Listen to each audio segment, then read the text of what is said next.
কি সুন্দর প্রকৃতি তার নিজস্ব জায়গা ছিনিয়ে নিয়েছে।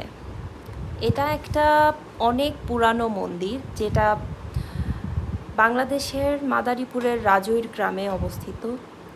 এটা বেশ পুরানো একটা স্থাপত্য শিল্প, যেটা খুব সুন্দর কারুকার্য করা ছোট মন্দির ছিল। কিন্তু এটার উপরিভাগে একটা গাছ হয়ে গিয়েছে, যেটা মনে হচ্ছে যে এর অবস্থানকাল এখানেই ছিল এবং সে তার জায়গা আবার ফেরত নিয়ে নিয়েছে এবং সে এখন রাজত্ব করছে।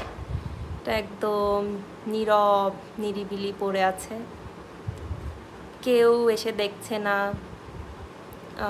স্পর্শ করছে না, পুজো হচ্ছে না, কিন্তু ঠায় দাঁড়িয়ে আছে। আগের সুন্দর কারুকার্য করা, কত সুন্দর।